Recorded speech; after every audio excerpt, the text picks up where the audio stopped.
Welcome to Effectively Reading Textbooks. To read a textbook, there is no quick and easy thing, especially the textbooks you will come in contact with in college. You have to be an active reader, meaning you've got to get your mind engaged with the information. To be an active reader, begin with something you already know about the subject. I don't care if it's only, well, I know how to spell it. You've got to get your mind working. And the more you practice, the better you get at this. And then ask yourself questions before you read so that you kind of focus on why do you need to read? Because you know almost nothing. Or during, oh, I didn't know that. I wonder what difference that will make later on or whatever. And then definitely after you're reading, and that is included in part of your strategy. And you need to predict and think about what will happen next in the text, or how the questions might be answered, or possible answers even. And you have to intend to read with a purpose. Figure out why you are taking this class, why this textbook is chosen for you. Know why you're reading it and what you're trying to find out. The best way to tackle a textbook, and this has been proven by Cornell College, you definitely want to have this strategy, and it's called SQ4R, which stands for the words here: survey, question, read, record, recite, and review. And it is a process, almost like speed reading. First, you survey. You want to look at everything the chapter holds in it. How many pages are there? What kinds of concepts are in the chapter? Is it mostly written text, or do you have a lot of pictures, graphs, and charts? Also check out whether it has like a table of contents for that particular chapter, or if there's an outline or anything else. As an example of one page from a communication textbook, this is how you survey. You look at the title. Communication, what and why? Well, if you had a question going, what is communication, or why are we calling it communication? You have a couple of things you're going to learn right there in that page. This one does have a chapter outline. Read the outline, get the main points. You'll also understand how the chapter is laid out. It helps organize your thinking and thoughts about the chapter. And then on the right-hand side, you see the chapter also has learning objectives. This is what you should be getting out of the chapter. It's good to know that ahead of time.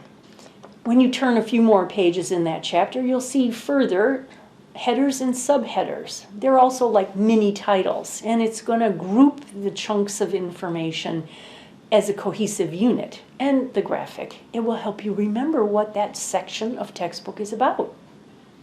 And then definitely always look at your summary and key terms that might be in that chapter. That would take you maybe 10 minutes, 15 tops. That's your first reading of your textbook chapter. That's it right there, you're done. Later you can go into turning each title or subhead into a question. Or if 15 minutes is too short for your study time, do it right after your survey. A way to start asking questions: who are we talking about in this chapter? Or what? When did this information happen? Where in the world did it happen? Well, communication, it's all over the world. But for history, for instance, there'd be a specific geographic point that you'd have to answer. And why is all this going on? Or how? You will choose which one or three will be working for your chapter and your mind. Remember, you're the one controlling this information. Okay, you can change all the headers into questions by, here's the title, Communication Defined. What is the definition of communication? And you will read to find that definition. Now, after you are ready with all of your questions and some of the answers, start to actually read the chapter. Think about specific answers you need to find out for your questions. And while you're reading, jot them down and begin to make connections in your mind between ideas put forth in the chapter or ideas you may already have had or ones you think you might need to have for the test. Let your mind grow big. Okay, be done at this point and take a little break. The next chunk, you're going to definitely get into answering all your questions thoroughly. So you will reread that chapter in chunks however you can stand them. If it's a hard section, take a longer time. If it's an easy section, do 2 or more of them, not a problem. But be sure to answer all your questions. Double check what you've written down. If more questions come up, like maybe your question was too broad and you have specific ones, or you have gained new ideas, write those down also. If you are taking notes on paper, this is a place to do it. If you own the textbook and don't mind keeping it, you can write questions and new ideas in the margins.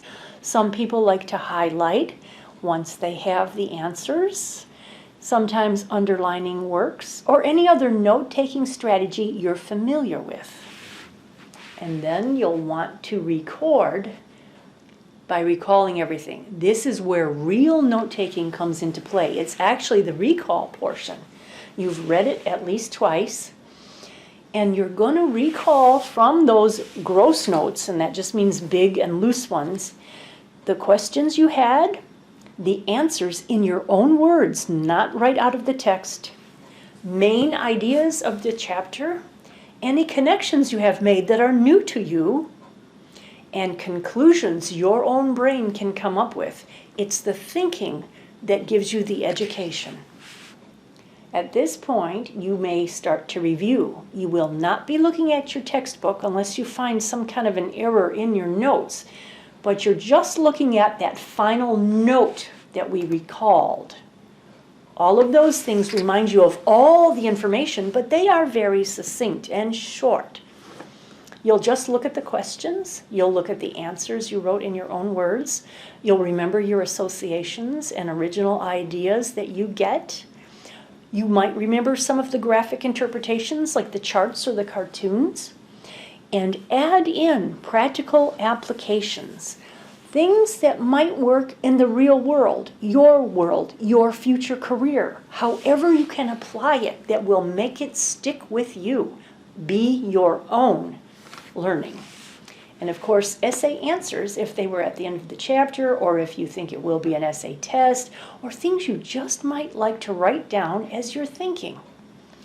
One thing about reviewing from your notes, you will never cram, because you will review all of this graphic, note-taking, or annotations on a regular basis until you have your final exam, and you will be always prepared.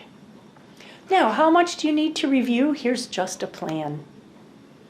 Review your class notes or lecture notes as soon as possible after the class. You should be just taking very sketchy notes to remind you of concepts that were brought up during the lecture. And then as you've written those all out, review daily for about a week. That would be every day, but it only takes 5 minutes to go over the day's worth of notes. And then you should have them pretty well fixed in your mind for the major concepts and your conclusions and new education about the subject. And at that point, you can just review those notes twice a week for a couple of weeks. And then just keep it up as often as you need. I find that once every 2 weeks is good if it's hard information. You want to make sure it stays retrievable in your brain until the final exam.